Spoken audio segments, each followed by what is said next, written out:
Assalamualaikum warahmatullahi wabarakatuh. Salam sejahtera bagi kita semua. Yang terhormat Ketua LLDikti Wilayah 7 Jawa Timur, Profesor Dia Sawitri. Yang terhormat Dewan Penyantun Tasbih Kiai Adibuana Surabaya. Yang saya takdimi Romo Yai Imam Hambali.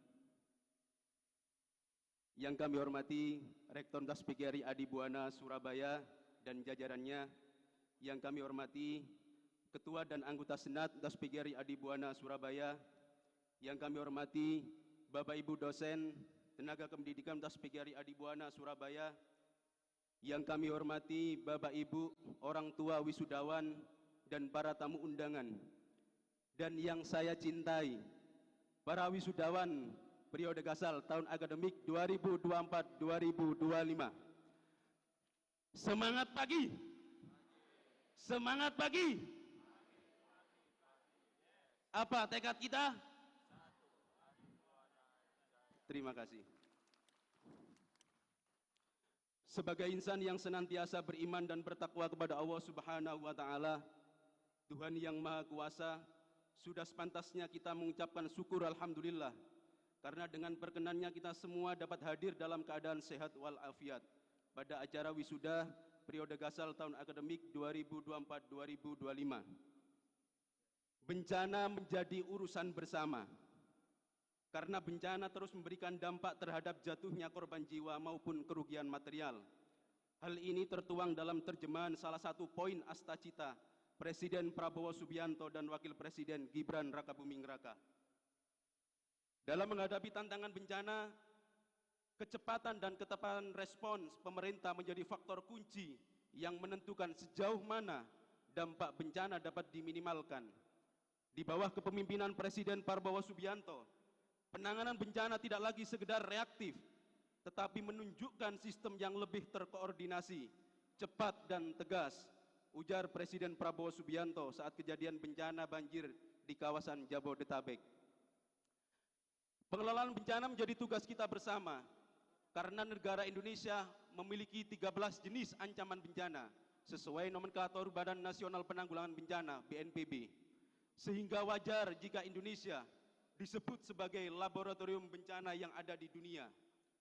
Peran multisektor dalam arus pengembangan wilayah dan pengurangan resiko bencana menjadi tolak ukur keberhasilan dalam penanganan bencana yang kompleks ini. Pada kesempatan ini, perkenankan kami menyampaikan orasi ilmiah dengan topik peranan pentahelix dalam penataan ruang berbasis pengurangan resiko bencana. Negara Kesatuan Republik Indonesia memiliki kondisi geografis, geologis, hidrologis, serta demografis yang memungkinkan terjadinya bencana, baik yang disebabkan faktor alam, non-alam, serta kegagalan teknologi yang menyebabkan timbulnya korban jiwa manusia, kerusakan lingkungan, kerugian harta benda, serta dampak psikologis yang dalam keadaan tertentu dapat menghambat pembangunan nasional. Letak geografis negara Indonesia yang terletak antara lempeng bumi raksasa, yakni Eurasia, Indo-Australia, dan Pasifik, atau yang dikenal dengan Ring of Fire, menjadikan sebagian besar wilayah Indonesia rawan terhadap bencana alam. Kondisi ini merupakan ancaman yang sulit diprediksi, dengan perhitungan kapan, di mana, bencana apa yang terjadi, berapa kekuatan, bahkan tidak dapat memperkirakan estimasi perkiraan korban jiwa maupun harta benda. Di berbagai negara khususnya Indonesia ada berbagai macam bencana yang pernah terjadi, di antaranya tsunami, gempa, longsor, banjir, gunung meletus, kekeringan, puting beliung, angin topan, badai, gagal modernisasi, epidemi, dan wabah penyakit. Manajemen bencana adalah sebuah proses yang terus menerus di mana pemerintah, dunia usaha, dan masyarakat sipil dan juga media terus bersinergi. Oleh karena itu, pengaturan penataan ruang sebagai upaya pembentukan landasan hukum bagi pemerintah, pemerintah daerah, dan masyarakat dalam penataan ruang yang dilakukan melalui penetapan peraturan perundang-undangan, termasuk pedoman bidang penataan ruang sebagai acuan penyelenggaraan penataan ruang.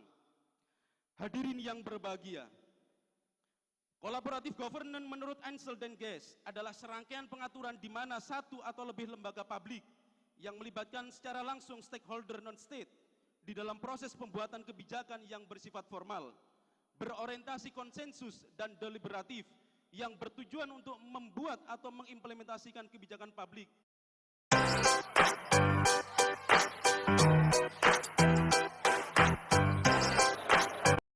Aset. Secara konseptual, bahwasannya collaborative governance adalah sebuah konsep pemerintahan yang melibatkan semua unsur atau lembaga publik dalam istilah kebencanaan mengenal istilah pentahelix, yaitu unsur pemerintah, swasta, masyarakat akademisi, dan media untuk proses pengambilan keputusan secara kolektif yang bersifat formal dengan berdasarkan pada konsensus dan musyawarah yang bertujuan untuk membahas dan mengkonsepkan program atau kebijakan untuk menyelesaikan persoalan publik ini.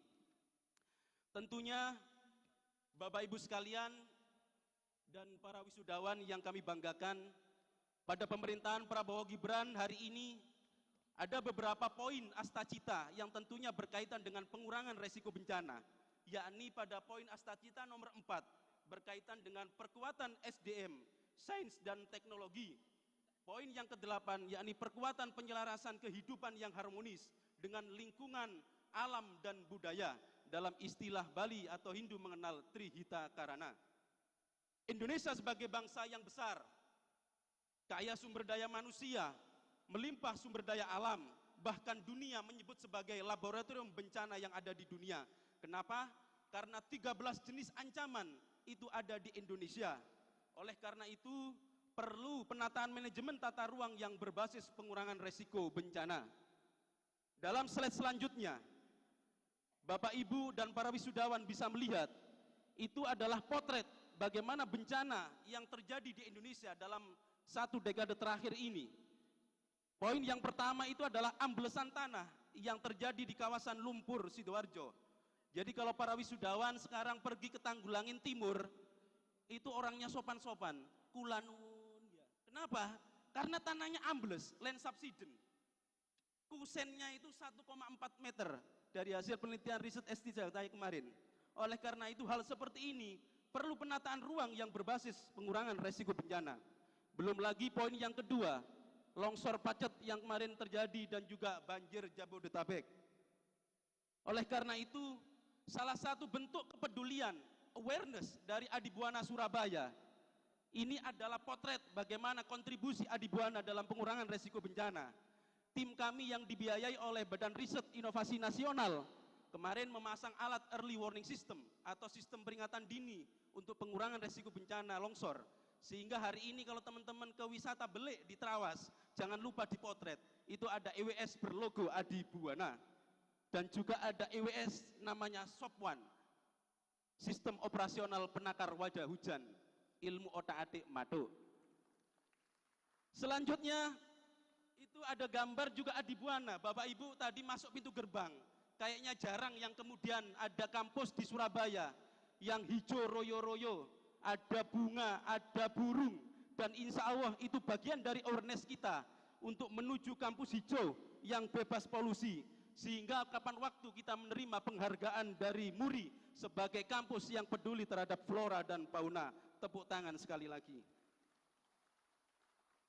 Potret selanjutnya, kawan-kawan mahasiswa, wisudawan, tentunya hari ini kita melihat tagline-nya Badan Nasional Penanggulangan Bencana.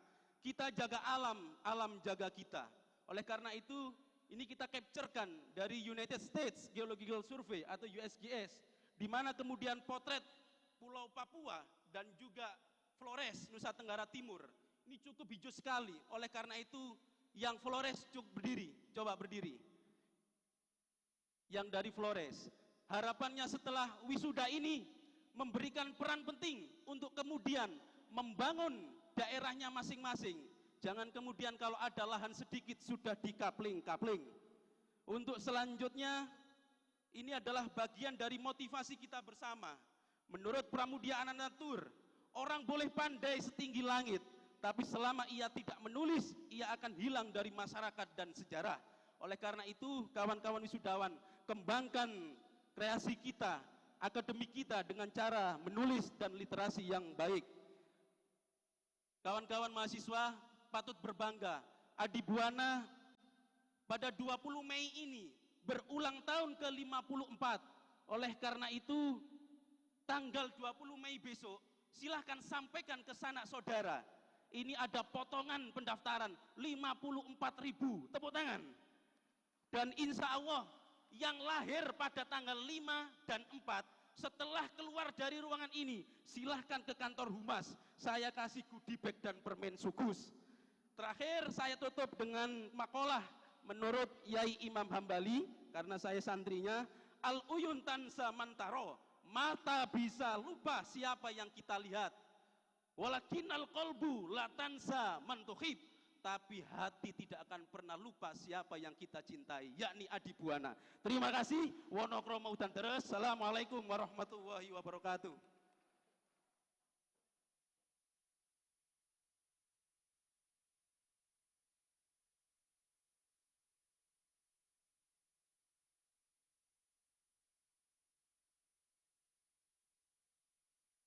Pembacaan surat keputusan